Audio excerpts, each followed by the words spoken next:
نسلم علی رسولہ الکریم اما بعد فاعوذ باللہ من الشیطان الرجیم بسم اللہ الرحمن الرحیم سبحان الذی اسری بعبدہ لیلا من المسجد الحرام الی المسجد الاقصی الذی بارکنا حولہ لنریہ من آیاتنا انہ هو السمیع العلیم صدقت یا رب العالمین رب اشرح لی صدری ویسر لی امری واحلل عقدۃ من لسانی یفقہوا قولی صلاۃ و سلام علیک یا سیدی یا رسول اللہ۔ حمد و صلاۃ پر مشتمل مختصر ترین خطبہ کے بعد نہایت ہی واجب الاحترام معزز و محترم سامعین کرام، عزیزان گرامی قدر، بالخصوص معروف مذہبی اسکالر حضرت مولانا سید محمد اویس نسیم شاہ صاحب، عزیزان گرامی قدر، آج جو محفل جس میں میں اور آپ شریک ہیں، محترم محمد ریحان بھائی نے مجھے پچھلے ہفتے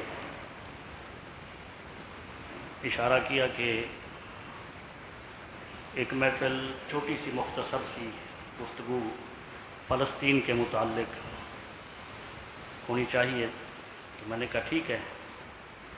تو پھر آپ نے یہ پروگرام ارینج کیا تاکہ ہمارا نام بھی ان لوگوں میں ہو جائے کہ جو پورے عالم اسلام کے اندر عوام بالخصوص جو درد رکھتی ہے اور وہ مظاہرے کر رہے ہیں، وہ سیمینار کر رہے ہیں، مختصر سے لوگ ہیں ہم، لیکن وہ ایک حکایت ہے نا کہ یوسف علیہ السلام کو بیچا جا رہا تھا، تو ایک خاتون جو ہے وہ کچے دھاگے کی ایک گوٹی جو ہے وہ لے کر یوسف کو خریدنے پہنچ گئی۔ اس نے کسی نے کہا بی بی اس کے لیے تو سونے جواہرات وہ بھی کم پڑ رہے ہیں لوگوں کے پاس جو اس کو خرید رہے ہیں، تم یہ کچے دھاگے کی اٹی لے کر جا رہی ہو، ایک چھوٹی سی گٹی۔ اس نے کہا مجھے پتہ ہے کہ میں خرید نہیں سکتی اور اس سے کہاں کہ کچے دھاگے سے کہاں خریدا جائے گا، لیکن میں یہ چاہتی ہوں کہ آخرت کے دن یوسف کے خریداروں میں میرا نام لیا جائے۔ جو ظلم و ستم فلسطین کے مسلمانوں پر ہو رہا ہے اور اس سے پہلے برما کے مسلمانوں پر ہوتا رہا، کشمیر کے مسلمانوں پر ہو رہا ہے اور ہوتا رہا، تو وہ ناقابل فراموش ہے کہ ہم اس کو بھلا دیں۔ تو اس وجہ سے ہم نے اس مختصر سی محفل کا انعقاد کیا ہے۔ یہ فلسطین جہاں پر تینوں مذہبی گروہ یعنی مسلمان، عیسائی اور یہودی، اور وہ سب دعویٰ کرتے ہیں کہ ان پر ہمارا حق ہے۔ عیسائی اس وجہ سے دعویٰ کرتے ہیں کہ انہوں نے کہا کہ عیسیٰ علیہ السلام کی ولادت اس مقام پر ہوئی، ہمارے لیے ببرکت یہ مقام ہے۔ یہودی کہتے ہیں کہ یہاں ہیکل سلیمانی ہے، اس وجہ سے ہمارے لیے یہ معتبر ہے اور ہمارا اس پر حق ہے۔ اور مسلمان دعویٰ کرتے ہیں کہ ہمارا حق ہے اس لیے کہ بیت المقدس کو سب سے پہلے بنایا بھی آدم علیہ السلام نے تھا، پھر حضرت ابراہیم علیہ السلام نے، اور پھر سب سے بڑی بات یہ کہ ہمارے آقا صلی اللہ علیہ وآلہ وسلم جب معراج پر تشریف لے گئے تو آپ صلی اللہ علیہ وآلہ وسلم کا آسمانوں کی طرف جو عروج ہوا، آپ کی جو بھی سواری تھی، کہ بعض روایتوں میں کہ یہ براق بیت اللہ سے بیت المقدس تک گیا تھا، آگے رف تھا یا وہی براق گیا تھا، تو ہمارے لیے مبارک مقام اس وجہ سے ہے کہ آقا علیہ السلام کا وہ آسمانوں کی طرف جو عروج ہے اس کا نقطۂ آغاز یہاں سے ہوا ہے۔ اور پھر صرف یہی نہیں بلکہ آقا علیہ الصلوۃ والسلام نے اس مقام کو اپنا قبلہ بنایا، اور بالخصوص جب ہجرت فرما کر آپ مدینہ المنورہ میں تشریف فرما ہوئے تو آپ صلی اللہ علیہ وآلہ وسلم نے تقریباً 16-17 مہینے یعنی تقریباً 1.5 سال آپ صلی اللہ علیہ وسلم نے بیت المقدس کی طرف منہ کر کے نماز ادا کی، اور آپ کی ابتدا میں آپ کے صحابہ کرام نے، آپ کے مقتدیوں نے نماز ادا کی۔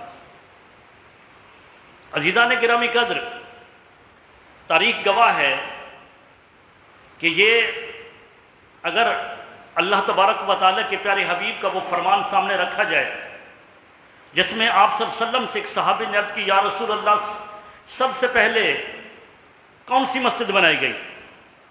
تو امام الانبیاء صلی اللہ علیہ وسلم نے فرمایا کہ بیت اللہ، تو اس کے بعد فرمایا بیت المقدس، پھر سوال کیا کتنے عرصے بعد بنی؟ اب یہ یہودیوں کا سب سے بڑا دعویٰ کیا ہے کہ ہیکل سلیمانی ہے، اور سلیمان علیہ السلام نے اس جگہ کو تعمیر کیا تھا، لہذا سلیمان علیہ السلام پر ہمارا زیادہ حق ہے، انہوں نے جب تعمیر کیا تھا تو لہذا ہمارا اس مقام پر حق ہے، ہمارا قبضہ ہونا چاہیے۔ اور کچھ روشن خیال دانشور اپنے آپ کو مسلمان کہلانے والے، وہ جب اس بات کو سنتے ہیں دیکھتے ہیں تو کہتے ہیں ہاں یار، ہمیں تو تقسیم کر دیا کہ جگہ، ہمیں بیت اللہ مل گیا اور بیت المقدس یہ یہودیوں کا حق ہے، انہیں دینا چاہیے۔ یہ روشن خیال لوگ، وہ دانشور جنہیں تاریخ کا کچھ پتہ نہیں، انہیں شریعت کوئی پتہ نہیں، وہ اس یہودیوں کی بات پر اعتماد کرتے ہوئے اتنا کہہ دیتے ہیں، لیکن انہیں اس بات کا علم نہیں کہ ایک ذات جن کا نام نامی اسم گرامی ہے محمد صلی اللہ علیہ وآلہ وسلم، انہوں نے اس مقام کو مسجد فرمایا ہے۔ ایک حضور علیہ السلام نے ایک شخص سے، کافر سے گھوڑے کا سودا کیا۔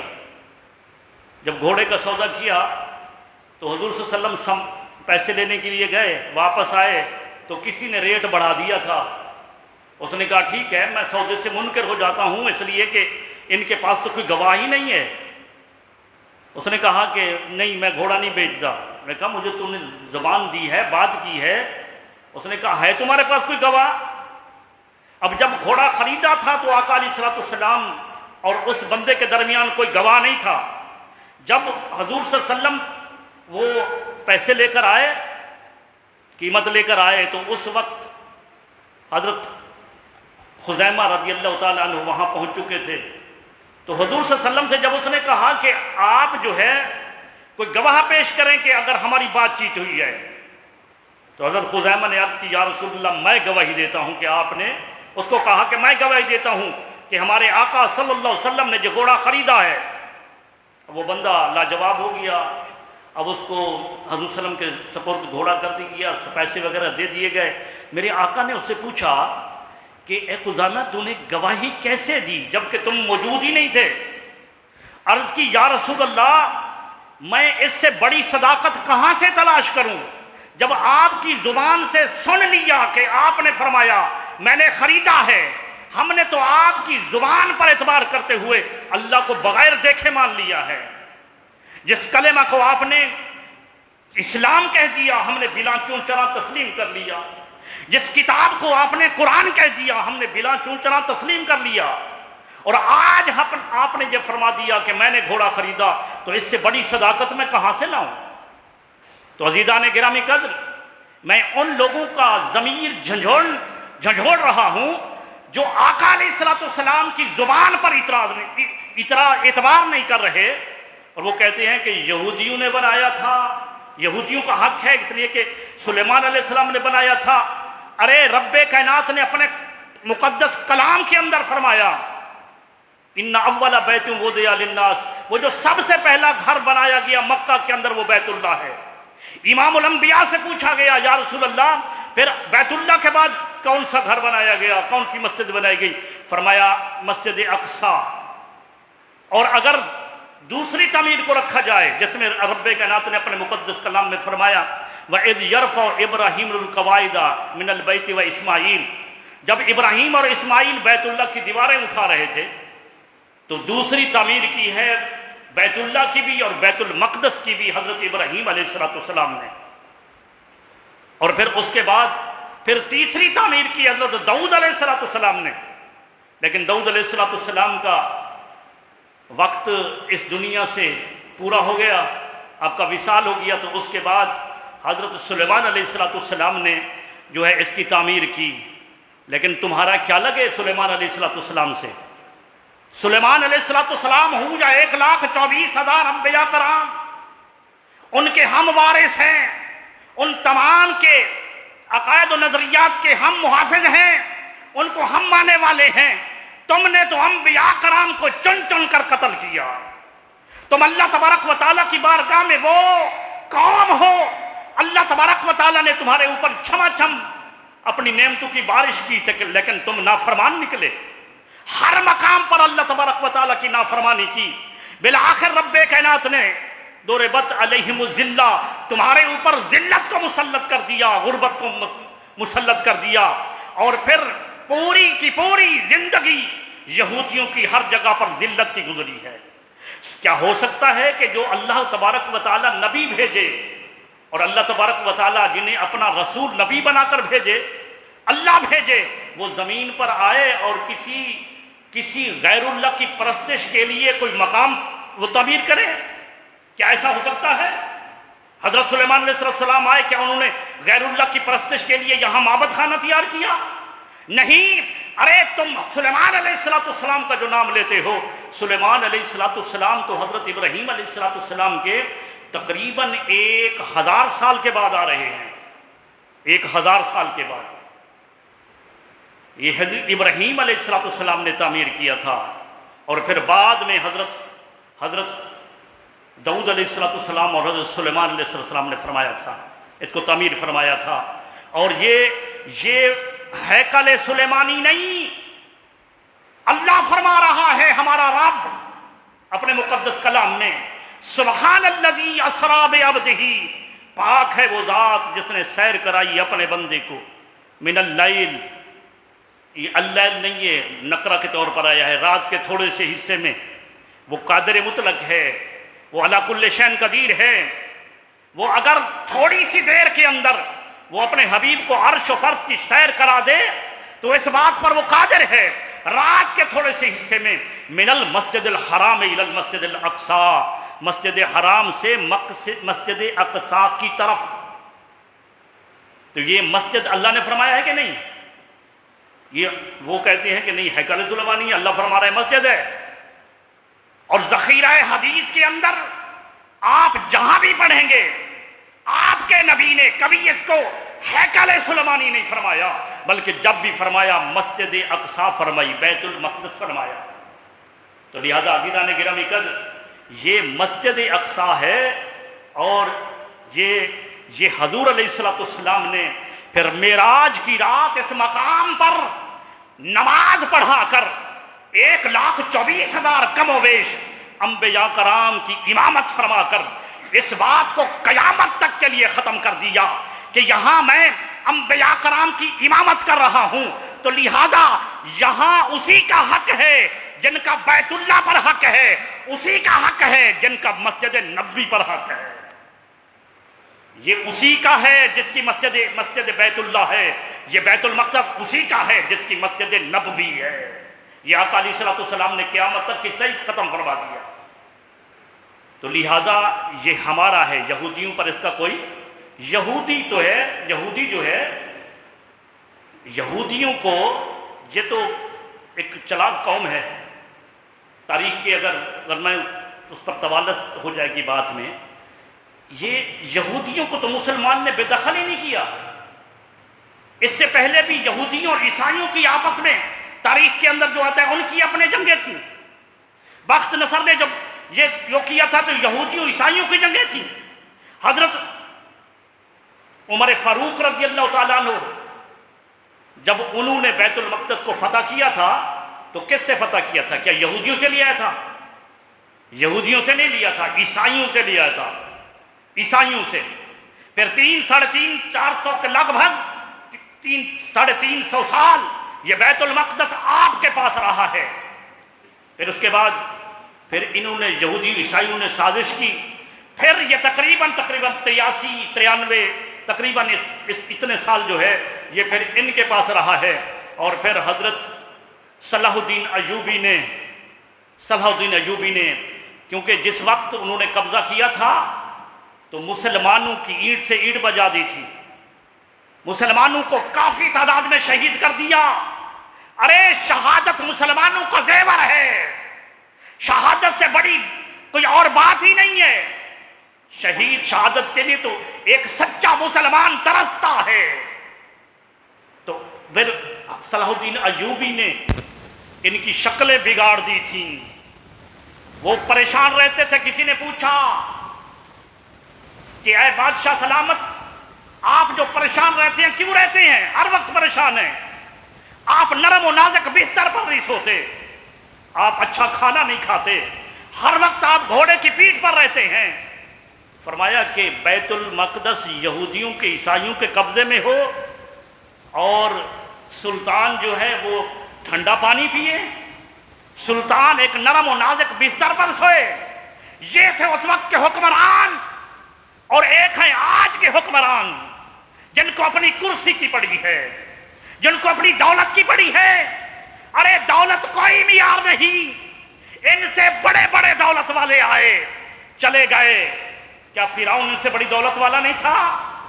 نمرود، حامان، شداد، وہ ان سے بڑی دولت والے نہیں تھے؟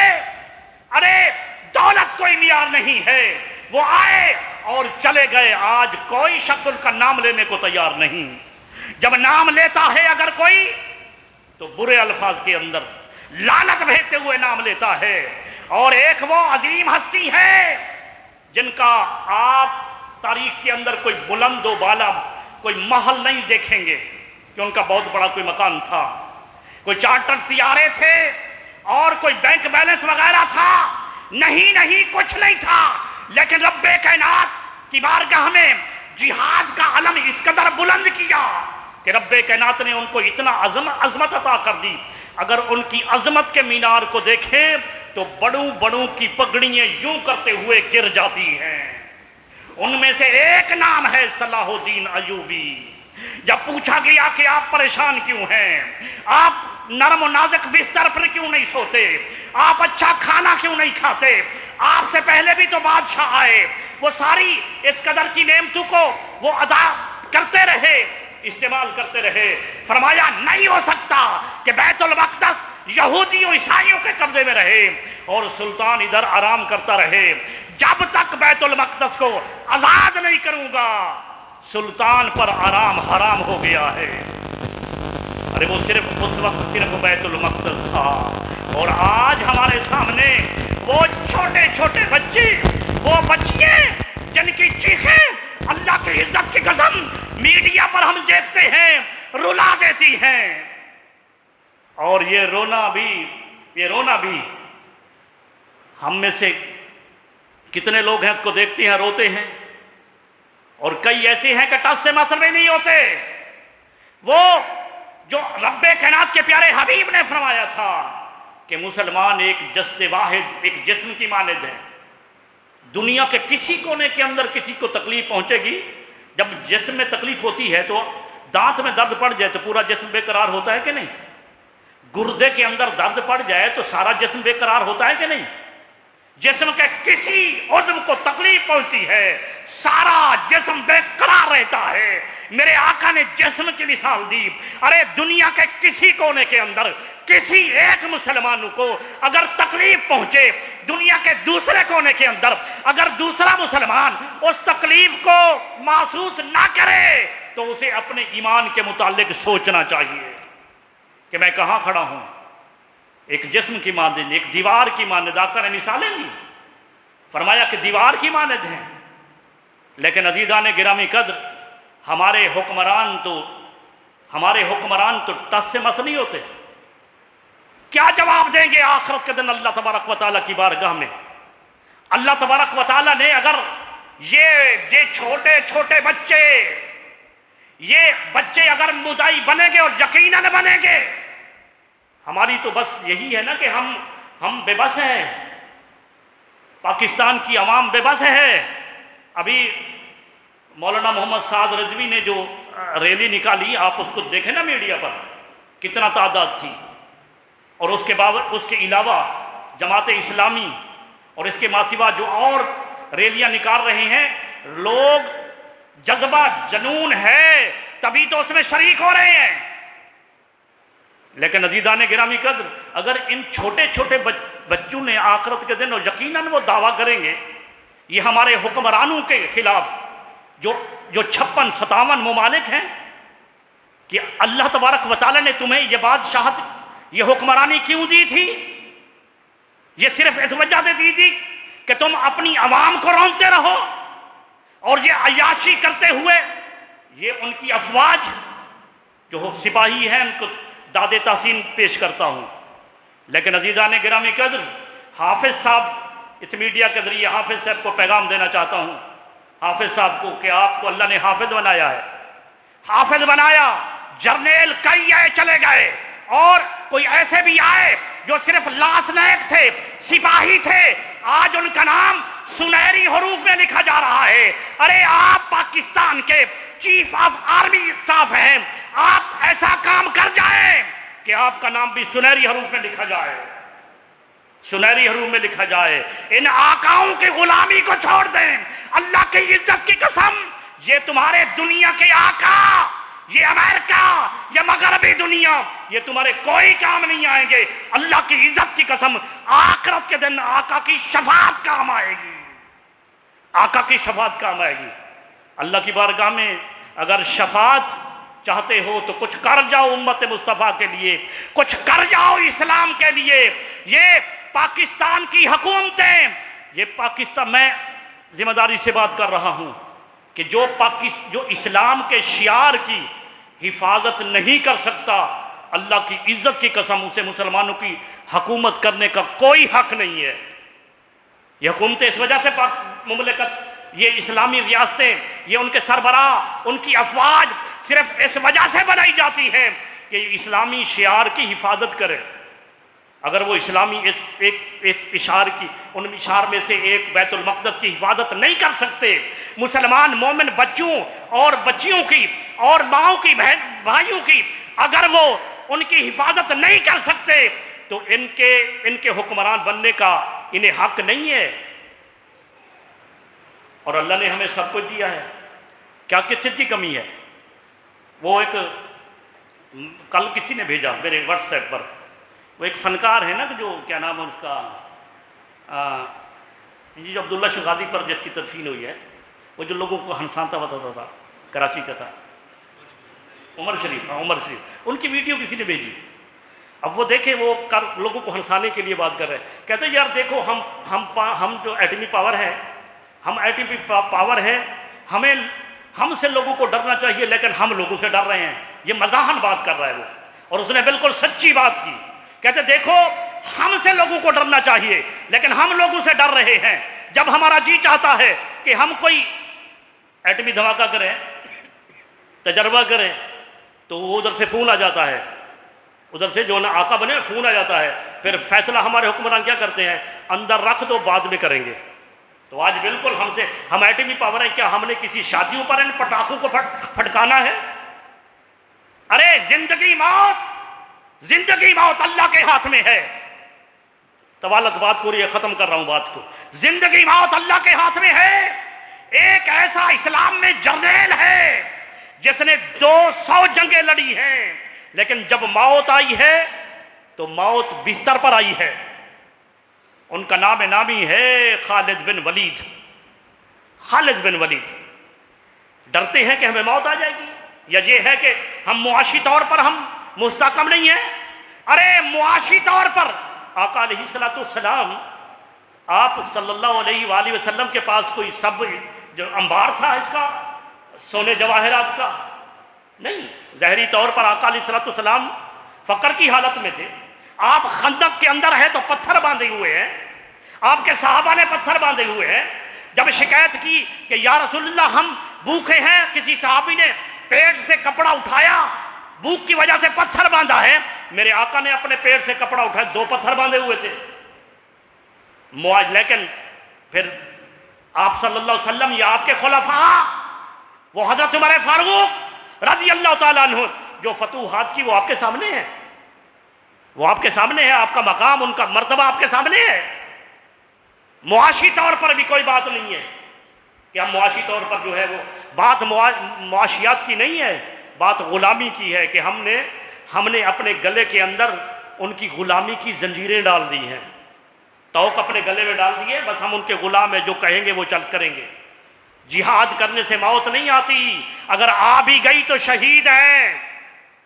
شہید شہادت کا سب سے بلند درجہ ہے، صاحب کا سارے گناہ معاف اور ہمیشہ کے لیے زندہ، قبر میں گئے تو برزخ میں زندہ، اعلیٰ قسم کی زندگی، اس سے بڑی اور خوشخبری کیا ہو۔ خالد بن ولید نے کہا اپنے لوگوں سے، کہا کہ دیکھو میری پیٹھ پر دیکھو کہ کچھ زخم وخم تو نہیں ہے، تو پیٹھ پر دیکھنے والوں نے اس وقت کی بات ہے جب آپ بستر مرگ پر ہیں، آپ کو جب وفات ہوئی تو اس وقت پوچھا گیا، فرمایا کہ دیکھو میری پیٹھ پر دیکھو کوئی زخم تو نہیں ہے، تو کوئی زخم نہیں تھا۔ فرمایا اب آگے آ جاؤ، آگے سینے سے کپڑا اٹھایا تو 1 انچ بھی کوئی ایسی جگہ نہیں تھی کہ جہاں زخم موجود نہ ہو۔ فرمایا سنو، یہ خالد بن ولید نے قیامت تک کے لیے تمام جرنیلوں کو ایک سبق دیا ہے۔ سنو کہ اگر میدان کارزار کے اندر موت آتی تو میں کب سے مر گیا ہوتا، 200 جنگیں لڑی لیکن کبھی پیٹھ نہیں دی، اس لیے پیٹھ پر کوئی نشان نہیں ہے، کوئی ضرب نہیں ہے، جب بھی ضرب کھائی ہے سینے پر کھائی ہے، اور کوئی انچ ایسی جگہ خالی نہیں ہے کہ جو زخم سے خالی ہو۔ لیکن میدان کارزار میں موت نہیں آئی، موت آئی ہے بستر پر، لیکن وہ زندہ ہیں کیونکہ وہ غازی ہیں، وہ غازی ہیں۔ تو عزیزان گرامی، ہم تو مہمان سے کوئی سننا چاہتے تھے، بس میں آخری عرض یہ کروں کہ ہم جو ہے کیا کر سکتے ہیں۔ مثلا اللہ تبارک و تعالیٰ کی حبیب نے فرمایا من را منکرن فلیغیرہ بیدہ، تم میں سے کوئی منکر یعنی بے حیائی برے کام کو دیکھے تو اسے چاہیے کہ وہ اپنے ہاتھ سے روکے، اگر وہ طاقت نہیں رکھتا تو زبان سے روکے۔ اب علماء کرام زبان سے روک رہے ہیں، کر رہے ہیں یہ سب کچھ، ہمارے پاس ہاتھ والی طاقت تو ہے نہیں، وہ حکومت کے پاس ہے، اور پاکستان اس کا علاج ہے۔ ظالموں تو جنگ بندی نہیں کرا سکتے وہاں پر، ایک بہترین قسم کا اچھے قسم کا تم بیان بھی نہیں دے سکتے ان کے حق میں تاکہ جنگ بندی تو ہو جائے، ورنہ تمہارے پاس سب کچھ ہے۔ اللہ وہ 313 تھے تو دنیا پر غالب آئے تھے، 1000 کی جماعت پر آئے تھے غزوہ بدر کے اندر۔ یہ سارے سبق کیا مسلمانوں سے یہ چھپے ہوئے ہیں؟ اللہ مدد فرمانے والا ہے۔ اور اگر یہ بھی نہیں کر سکتے تو آخر میں یہ بات عرض کر رہا ہوں کہ ہم جو ہے وہ یہ کم سے کم درجہ ہے ایمان کا کہ دل میں برا جانو، اس بات کو دل میں برا جان کر پھر اس ظالم کے لیے اور ان مظلوموں کے لیے دعا کرو، ظالم کے نیست و نابود ہونے کے لیے۔ جو اوقات ہیں اجابت کے، جو اوقات ہیں نماز فرض کے بعد دعا کرنا، جمعہ کے دن عصر سے مغرب، کچھ اوقات اس طرح ہیں، ورنہ دعا تو اللہ تبارک و تعالیٰ ہر وقت سنتا ہے۔ دعا عبادت ہے، الدعا هو العبادہ، الدعا هو المخ العبادہ، دعا عبادت کا مغز ہے۔ اللہ تبارک و تعالیٰ سنتا ہے، دعاؤں کا اہتمام کریں، تنہائی کے اندر، اجتماعی کے اندر اپنے ان مظلوم مسلمانوں کے لیے دعا کریں، اور ان حکمرانوں کے حق میں دعا کریں کہ اللہ تعالیٰ ان کو غیرت حمیت دے، غیرت اسلامی ان کو ملے، اور یہ ان مسلمانوں کی مدد کر سکیں۔ اللہ